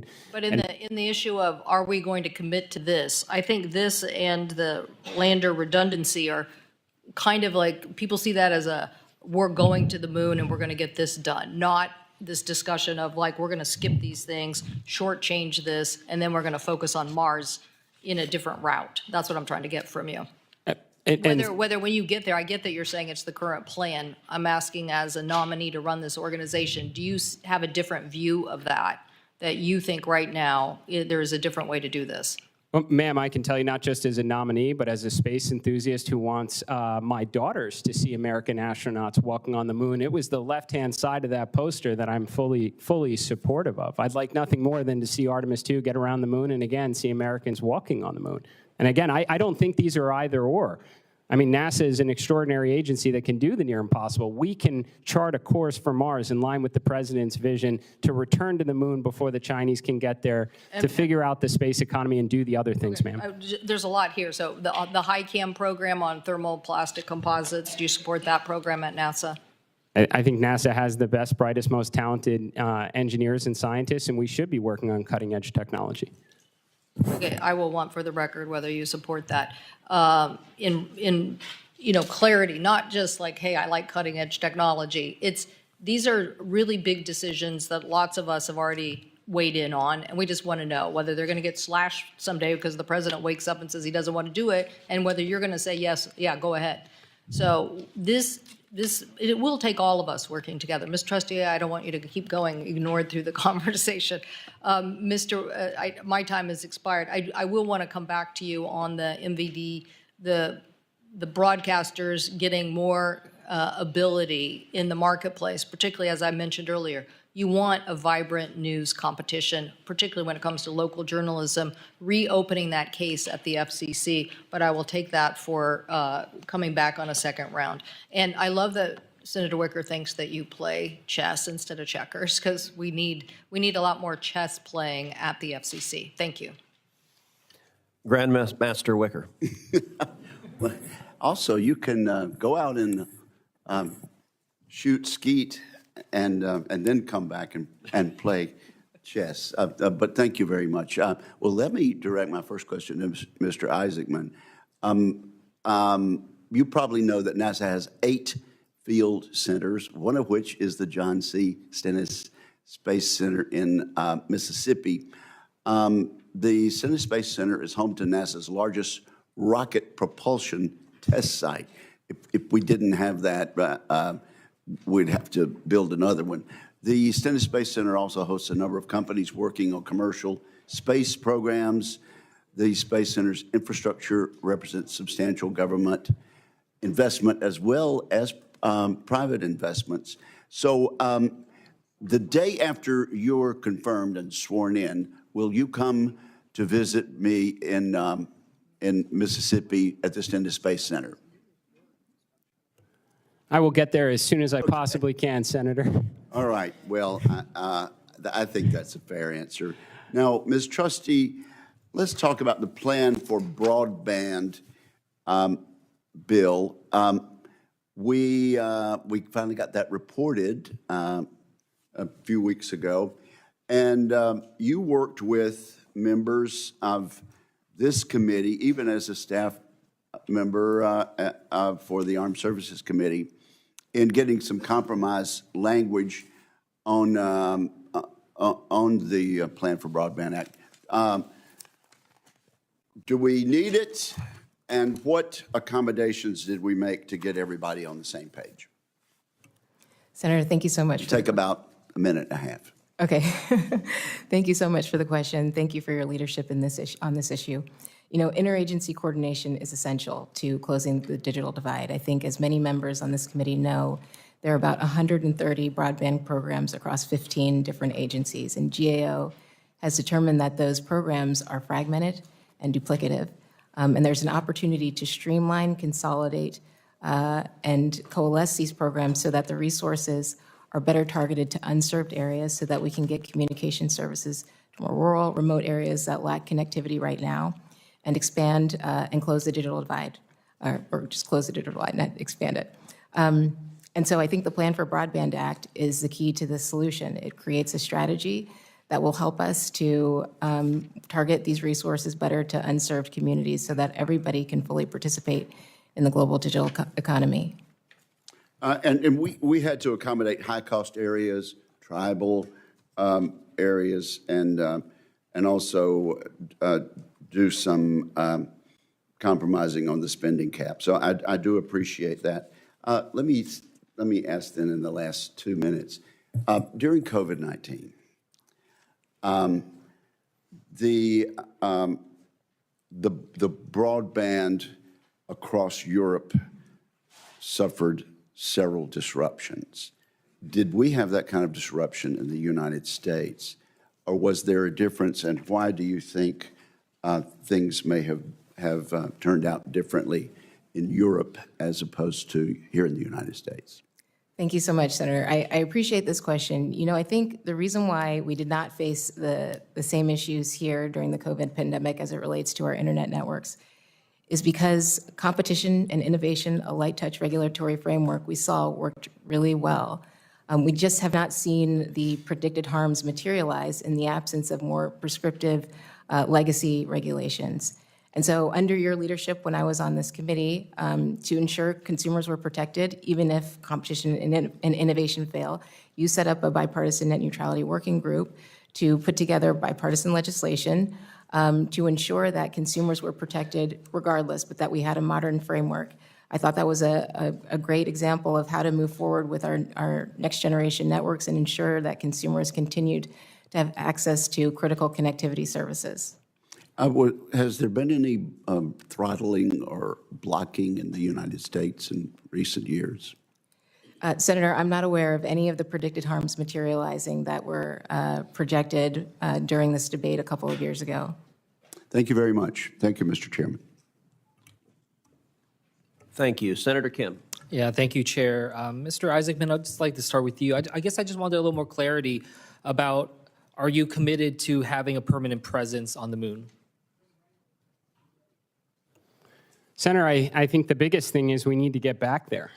It's been taking a very long time, and the American taxpayers have invested an awful lot. I agree with you on that front. I think we can take that for granted between me and you. But I guess I want to get a sense, because the chairman laid this out, actually, and the poster that he had wasn't just about getting back to the moon, but it was about sustaining a presence on the moon. And I just feel like I don't have a good understanding of what your actual position is right now on that. Well, I think, Senator, the first step to me is to return to the moon and determine its economic, its scientific, and its national security value for remaining there. I saw that in your statement, and I guess I was confused, because in your response to the chairman, you were talking about how helium-3, this is something that could very well shift the balance of power within the here on Earth. What else are you looking at? Like, what else is in your mind right now beyond helium-3 and the impacts there when you're talking about scientific, economic, and national security? Well, Senator, that's what we need to get there to find out. All the best science fiction movies out there have something like helium-3 as the economic justification for an enduring presence, not just on the moon, but throughout space exploration. So I guess, kind of as we've been talking about this, moon, Mars, two priorities, you were much more definitive about saying we need to get to Mars. So I guess I just want to ask you that same question. What are the scientific, economic, and national security priorities that you see more clearly when it comes to going to Mars right now than in terms of having a permanent presence on the moon? Well, Senator, to be clear, I certainly hope in the future that we have lots of space stations, a full lunar outpost, a Mars outpost, and we're pushing even beyond that. I'm just saying we need to get back to the moon. We need to figure out why we need to be there, and I certainly hope there is a reason. Why do we need to be what I'm trying to get a sense of, you seem much more definitive about saying we need to get to Mars and putting resources towards that effort. What are the specific economic, scientific, and national security interests you see there? Because I get a sense that you have some greater clarity there than you do when it comes to the moon. Well, I would actually hope you're getting a sincere answer from me that we should be doing both and the other things. Now, Mars... You think we can do both moon and the Mars on the current NASA budget? I sure hope so. NASA was built to do the near impossible and have a thriving space economy in low Earth orbit and continue extraordinary science missions to kind of unlock the secrets of the universe, sir. Well, I guess I just want to reinforce what the chairman said. I mean, I think we need to have much more clarity in how we're talking about what is our objectives when it comes to the moon. As mentioned, we have a lot more clarity about what China's objectives are, and I hope that that is something that you can clarify quickly if you are confirmed. When it comes to the International Space Station, what is your perceived timeline there in terms of when we should be starting to bring that down? Well, Senator, first of all, I don't know of any reason why we should be bringing it down before what's currently scheduled. What I do think we need to do is maximize its remaining life, get as much of the high potential science and research to the station, figure out what that space economy is, so when the day does come to hand it off to the commercial LEO destinations, they are in a financially, self-sustaining type way. And you talked about that in terms of the space economy. In terms of what should succeed the International Space Station, do you believe that that should be commercial only, or do you see prospects of the U.S. government or a government-run space station to succeed the International Space Station? Well, right now, Senator, if we don't figure out the space economy, whether it's commercially operated or not, it's going to be entirely financially sustained by the government. So but I guess I'm asking, do you have a preference in terms of, do you see a sense of need for a government run? I guess I'm just trying to ask you, what is it that NASA can do that commercial efforts can't do? Well, that's a fantastic question, Senator. I mean, the line should be drawn, again, in terms of NASA undertaking the near impossible challenges that, again, no company, organization, or agency anywhere in the world would be able to would be able to undertake it. I gave a very good example, I think, in my opening remarks on nuclear propulsion. That's something that no company would ever embark upon. There is no obvious economic return. There's regulatory challenges. That's exactly the kind of thing that NASA should be concentrating its resources on. The last thing I just want to say here, and I know I'm running out of time, I'm really hard to see. I think we're all very proud of the astronauts that are here in this room. But I think I could speak for them and say, look, we also recognize the importance of the civil servants playing so many different roles for the safety and the innovation that's out there. As I expressed to you, I am concerned about how this administration has approached what I believe are indiscriminate cuts at different and firings at different departments and agencies. And if you're confirmed, I hope that you stand up against indiscriminate cuts. I think we're all very recognizing that there are places for efficiencies and elsewhere, but we need to make sure that we're protecting the expertise that's out there. With that, I'll yield back. Thank you. Senator Fisher. Thank you, Mr. Chairman, and thank you to our two nominees today for your commitment to public service. Ms. Trustee, I appreciated meeting with you to learn more about your experience and your goals if you're confirmed as an FCC commissioner. And as you know, one of my top goals is to maintain a steady and predictable universal service fund. Congress's intent has been clear. We must keep all Americans connected. I also look forward to co-chairing the Universal Service Fund Working Group with Senator Lujan to advance this priority. Ms. Trustee, how do you view the Universal Service Fund and its mission to universal service? Thank you so much for the question, Senator, and thank you for the time. It was great to meet with you and discuss your priorities. The universal service is the cornerstone of the FCC's mission. The Universal Service Fund itself has connected millions of Americans across the country.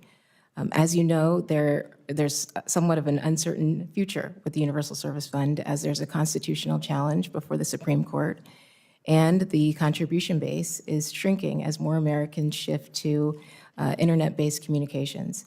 And so I think it's incumbent upon the FCC to work closely with Congress and interested stakeholders to identify a specific, predictable, and sufficient form of support as required in the Communications Act to continue meeting the needs of Americans across the country.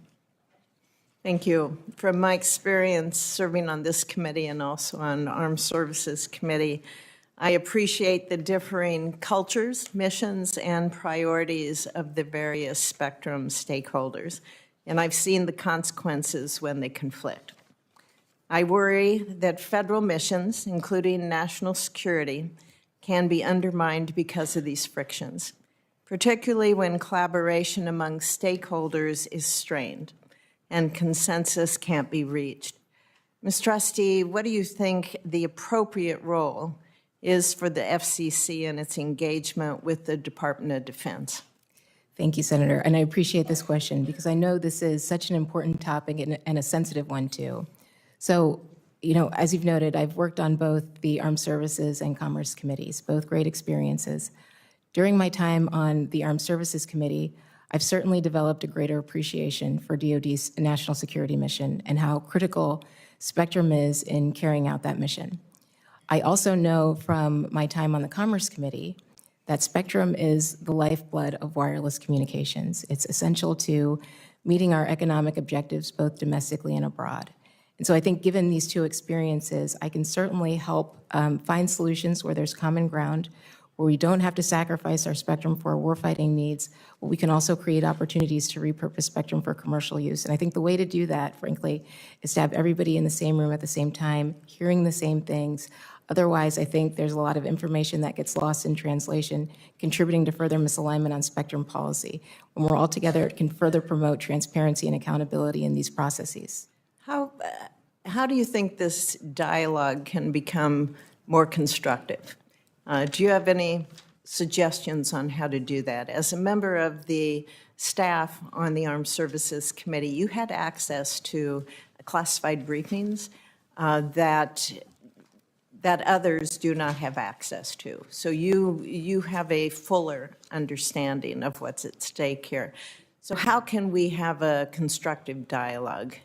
Well, Senator, I think that's the issue. You know, when I was on the Commerce Committee, I didn't have a full clearance, and so I wasn't privy to many of DoD's assets and capabilities. But when I was on the Armed Services Committee, I had a clearance and could understand better, or to a better degree, why some of the assets and systems were so essential.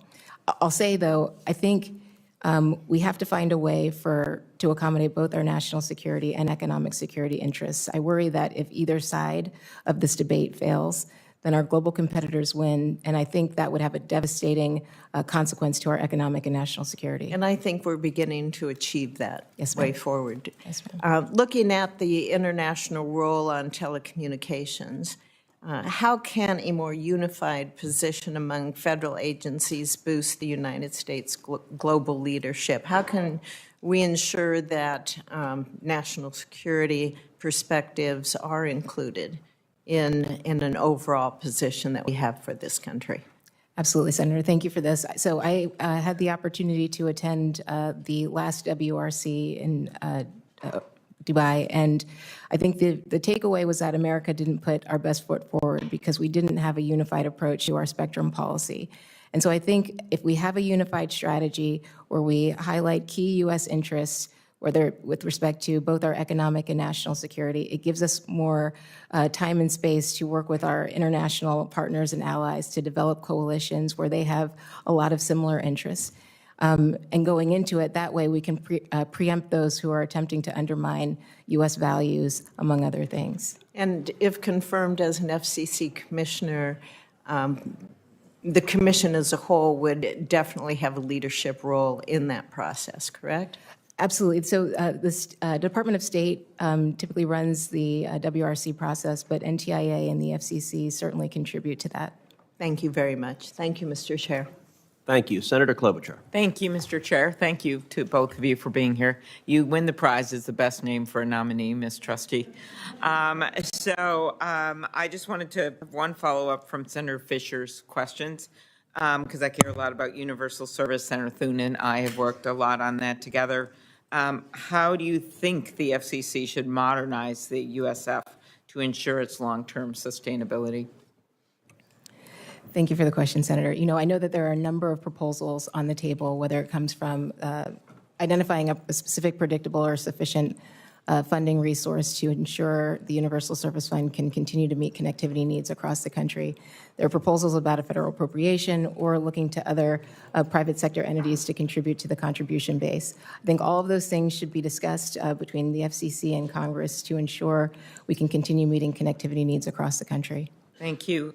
As you know, I work with Senator Wicker on the Data Act to improve the accuracy of the FCC's broadband availability maps, but we know more work needs to be done. If confirmed, how will you continue to work to ensure the accuracy of the maps? Thank you, Senator. So, you know, I was on this committee when the Broadband Data Act was passed with the goal of making sure we knew where broadband is available, where it's not, to better target resources to unserved areas. You know, as a part of that law, there's an opportunity for a challenge process where folks can challenge the accuracy of the data, which I think can help improve the accuracy of the maps. I also think the FCC should work with private sector stakeholders who produce their own maps to inform the accuracy of the maps so that we can better target resources to areas who remain unserved, or who remain served. Okay, very good. Thank you. And as you know, care a lot about getting the broadband funding out. We've talked to a number of nominees about that. And then I'll ask you a question writing on 911. So Thank you, thank Senator. you. Mr. Isaacman, welcome. And we had a good talk over the phone. I mentioned STEM was really important to me. I was looking back in 2017, President Trump signed into law. I remember because Senator Fisher called me from the White House. She was there and she said, "What is this bill of yours he's signing into law?" Because she happened to be there. And they did an event. So it was a bill authorizing the NASA administrator to encourage women to study STEM. It's called the Inspire Women Act, and pursue careers in aerospace. Could you talk about promoting the STEM workforce and in your role, if confirmed as NASA administrator, how you can inspire more people to go into STEM in general? just coming off the robotics competition in Minnesota on Saturday. Thank you. I was there. Understood, Senator. First step is I'm still working on getting my two daughters to want to grow up and enter into the STEM fields. I've tried with spaceflight, and I will get there. I would love to answer that really in two parts. I think the first thing is it is a fundamental obligation of NASA to inspire the next generation to want to be scientists, engineers, astronauts, pilots, doctors, researchers. And I think the best way NASA can do that is by executing on its mission.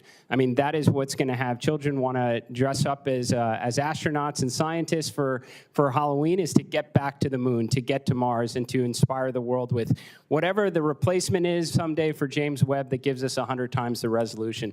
The second part, ma'am, is what I mentioned in my opening remarks about NASA being a force multiplier for science. Once we inspire them in their youth to want to grow up and join this grand endeavor, we want to get them hands-on in their various academic institutions. I think NASA can lend its expertise, its talent, its bulk buying of rockets, its standard bus architecture, and get academic institutions to want to contribute, whether it's building probes or sensors, get them hands-on so when they graduate, they want to join the greatest space agency in the world. Very good. You know, I think not just with space, but also with medical developments right now because of a combination of mapping of the human genome. I'm home of Mayo Clinic, Minnesota, as well as the potential of AI to do good when it comes to things like rare diseases. We're just on this cusp of scientific development kind of bursting out. And I do get concerned about some of these cuts to science-based research and agencies across the government, not just space-related. Will you be an advocate for science within the administration? Yes, ma'am. I do believe the president is looking to usher in a golden age of science and discovery. Personally, I just spent a few days ago with 40 different science and researchers sharing the results from my most recent mission to space. I'm passionate about science.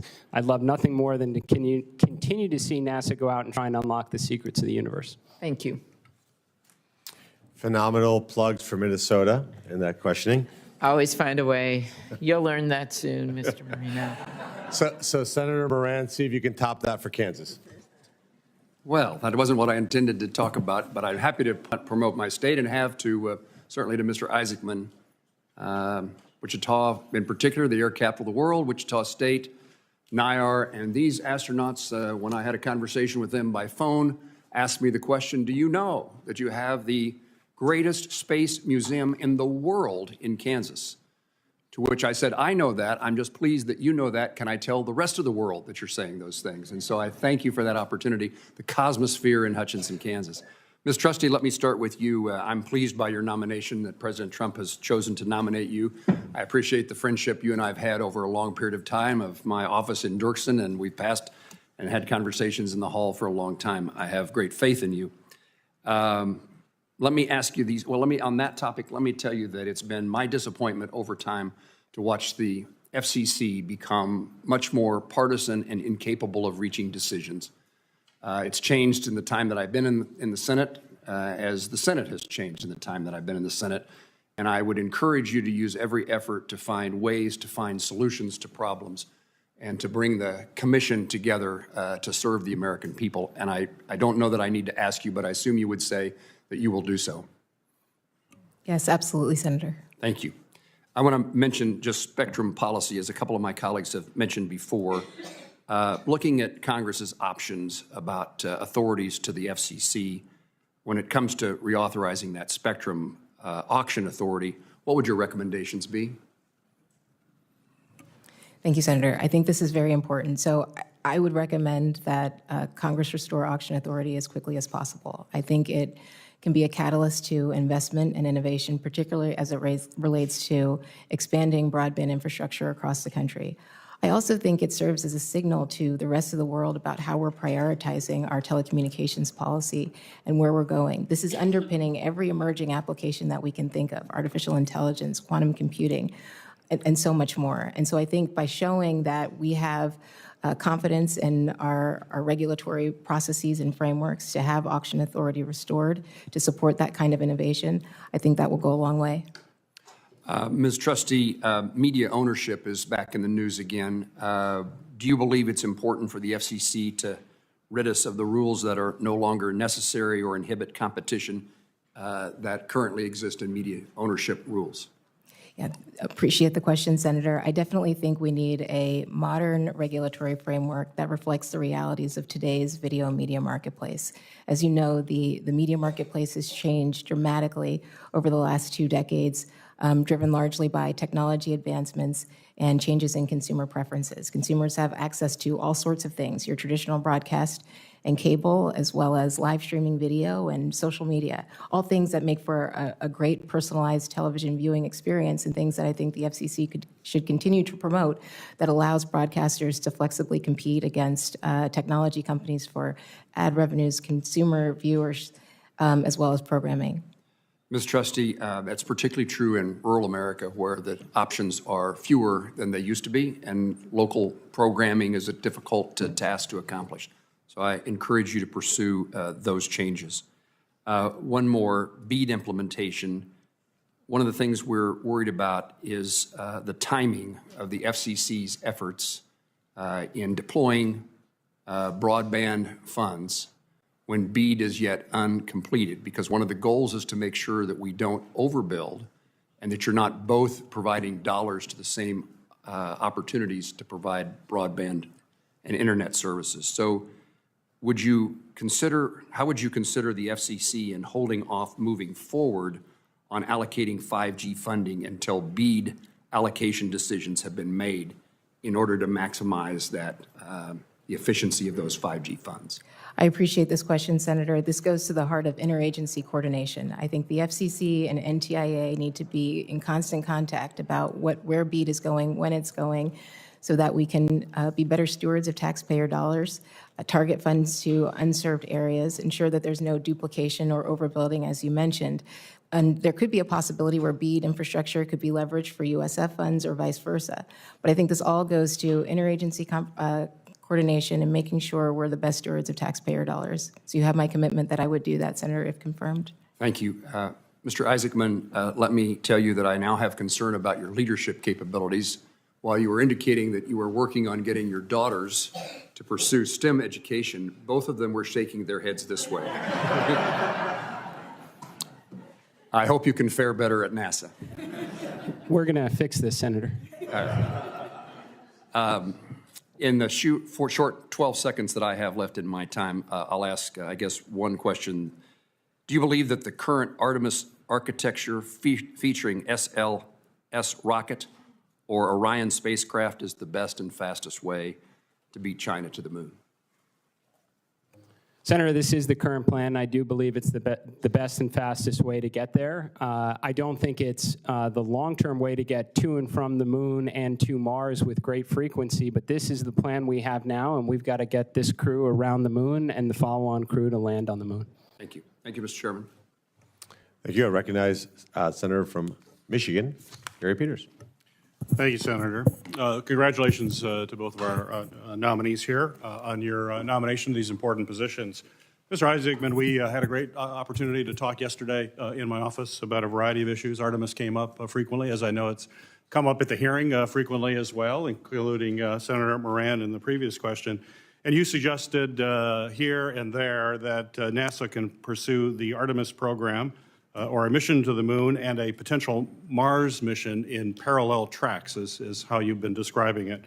I'm concerned, though, about the possibility of achieving that. While we expect budget cuts to NASA, we've already seen cuts and somewhat significant cuts, I would argue, to staff at NASA. So my question for you is, do you agree that budget cuts would undermine that vision that you are expressing? Well, Senator, I think right now NASA has a pretty extraordinary budget. I believe it's close to every federal law enforcement agency combined ×2. With that budget and those resources available, I do believe we can do the near impossible. I think we can have multiple flagship scientific missions at once, which means we can have multiple space exploration missions at once and try and solve the space economy in low Earth orbit, sir. Even with budget cuts, you'll be able to do that? Well, Senator, I'm not familiar with what what's potentially being contemplated, but I will absolutely do the most with the resources available to try and deliver on NASA's world-changing mission, sir. So given I think it's pretty clear we're likely to see constrained budgets. How do you envision speeding up our timeline for the Mars mission that you talked about while also ensuring that Artemis is properly resourced and protected from any future cuts that may come their way? Well, Senator, I think across the board, we have to acknowledge, as I mentioned in our opening remarks, we do have problems here. The presidents have called for return to the moon and a path to Mars since 1989. We spent a lot of money, and we haven't gotten this crew around the moon, let alone landing on it. If I'm confirmed, I absolutely am going to roll up my sleeves and get in the trenches with the best and brightest and figure out where we have our program challenges, what's impeding progress, clear those obstacles, and get back to delivering on the mission. If we can do that, then we're going to get the inspirational side of NASA going, we're going to get the STEM side growing, and the next generation is going to grow up and want to reach even farther, sir. As you know, public-private partnerships between NASA and commercial space companies is a critical part of space exploration efforts. You know that firsthand from your flight to space twice with SpaceX. And I understand that you have business ties with SpaceX previous to your nomination as well. My question for you, given the fact that Elon Musk serves both as the CEO of SpaceX as well as is a White House employee and leader over DOGE, which has significant influence over spending and contracts, at least that's what we have been seeing. Certainly in our meeting, I was happy to hear you say to me that you are not beholden to Elon Musk in any way. So I want to give you an opportunity to say that on the record, if I may. So first, have you had any communication, emails, text, or calls with Elon Musk regarding how your plan to manage NASA since you were nominated? Not at all, Senator. What steps will you take, if confirmed, to ensure that he is not allowed undue influence, given the extensive contracts that he has with NASA, to make sure that he has no undue influence over the awarding or the implementation of those contracts? Well, I think, Senator, I absolutely want to be clear. My loyalty is to this nation, the space agency, and their world-changing mission. I have to imagine that in the 1960s, Administrator Webb would have taken phone calls and welcomed the input from all the various contractors that were contributing to the endeavor. But they're the contractors. NASA's the customer. They work for us, not the other way around, Senator. Very good. Ms. Trustee, you have a deep history working on defense-related spectrum issues that are absolutely critical, as you know, to our security apparatus. However, agencies other than the DoD use spectrum for key public safety applications, and I believe that they need to be protected as well. One such band is 5.9, also known as the auto safety spectrum, which is overseen by the Department of Transportation. This band allows for the deployment of safety technologies, including cellular vehicle-to-everything technology that certainly enables collision avoidance, freight efficiency movements, and a whole lot more. In 2020, some of the spectrum was allocated away from these auto safety purposes, which in my mind will reduce roadway safety in the long term.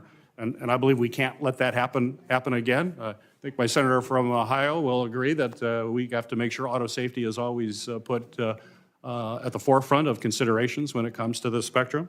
So my question to you is, if confirmed, will you commit to protecting the remaining auto safety spectrum for roadway safety innovation like the cellular vehicle-to-everything technology? Senator, thank you for this question. And it's really important to me. In my time in the House, I worked closely with NHTSA on vehicle safety issues. So I'm very familiar with the life-saving potential of CVDX, V2V. And so I think if confirmed, my responsibility is to put spectrum to its highest and best use, meaning maximizing its economic and societal benefits. When it comes to vehicle safety, that will certainly be a part of the information in the record, and I'd be happy to work with you to ensure that CVDX can be deployed with the resources it needs so it's readily available to all Americans. Well, I hope it is a priority, and we'll, if confirmed, we will work closely with you. Thank you, Senator. Senator Blackburn.